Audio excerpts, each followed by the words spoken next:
వేదిక మీద ఉన్న గౌరవనీయులు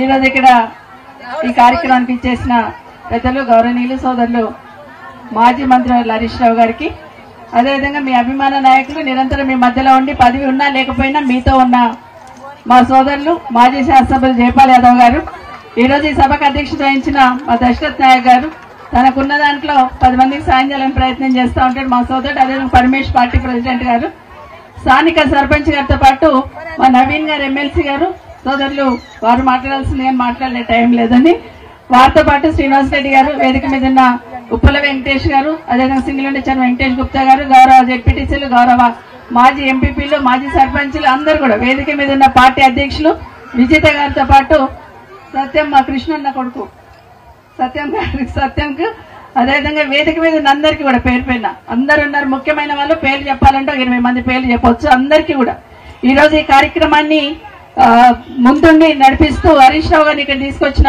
అంజనాయ్ గారికి, స్థానిక సర్పంచ్ గారికి, ఇక్కడికి ఇచ్చేసిన మా అక్క చెల్లెళ్ళకి, మా అన్న తమ్ముళ్ళకి, పత్రికా సోదరులకు అందరికీ నమస్కారాలు తెలియజేస్తా ఉన్నాను. మీకు అందరికీ కూడా చాలా సంతోషం. ఈరోజు సేవాలాల్ మహారాజ్ విగ్రహం కానీ, అదేవిధంగా బాబు మన అంబేద్కర్ గారి విగ్రహం కానీ, అదేవిధంగా గాంధీజీ విగ్రహం కానీ పెట్టుకొని మమ్మల్ని అందరిని పిలిచినందుకు మీకు అందరికి ప్రత్యేకంగా ధన్యవాదాలు.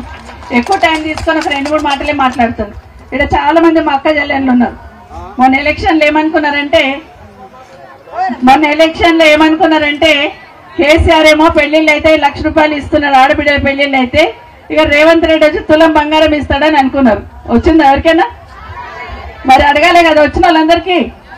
కాంగ్రెస్ జెండా పట్టుకొని వచ్చిన వాళ్ళందరికీ తులం బంగారం ఇచ్చినాకనే మాట్లాడమనాలి. ఒకటి. రెండవది, చాలా మంది రైతన్నలు ఉంటారు ఇక్కడ. ఎలక్షన్ కన్నా ముందు ఏం చెప్పిండ్రు? కేసీఆర్ అయితే 5,000 ఇస్తున్నాడు రైతు బంధు, నేను వస్తేనేమో 15,000 ఇస్తా అన్నాడు. 10,000 ఇస్తుండే కేసీఆర్ గారు, నేను వస్తే 15,000 ఇస్తా అన్నాడు. ఇచ్చుడు అక్కడ ఉన్నది 2 సార్లు ఎగ్గొట్టిండా లేదా? 2 సార్లు రైతు బందే రాకపోయి.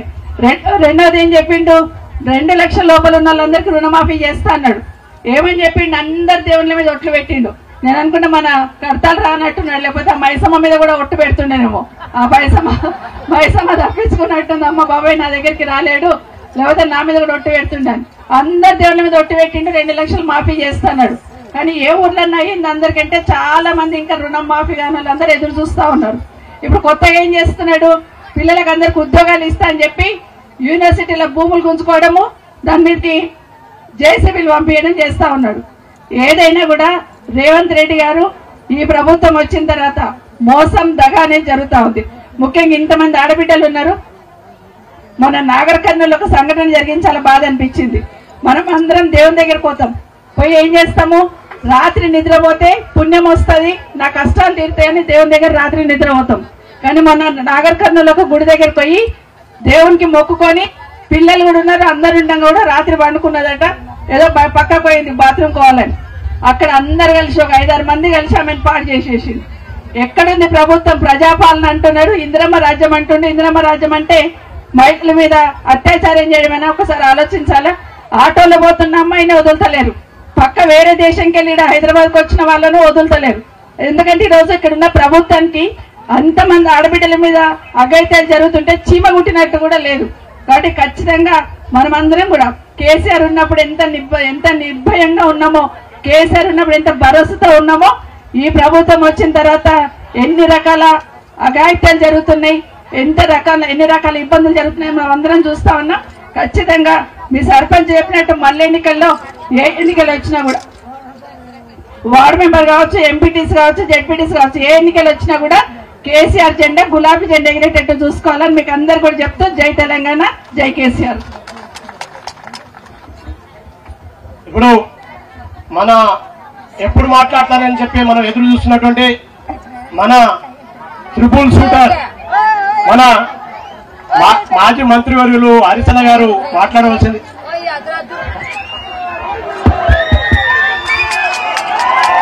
జై తెలంగాణ, జై తెలంగాణ. కేసీఆర్ గారి నాయకత్వం, కేసీఆర్ గారి నాయకత్వం. ఒక్క పావు గంట బిడ్డ నెట్టుకోకూడదు దయచేసి. దశరామ్ ప్లీజ్ కూర్చోండి. గౌరవనీయులు సభాధ్యక్షత వహిస్తూ ఈరోజు ఒక పేదింటి అమ్మాయికి చక్కటి ఇల్లు కట్టించిన దశరథ్ నాయక్ గారికి, అదేవిధంగా మండల పార్టీ అధ్యక్షులు పరమేశ్వర్ గారు,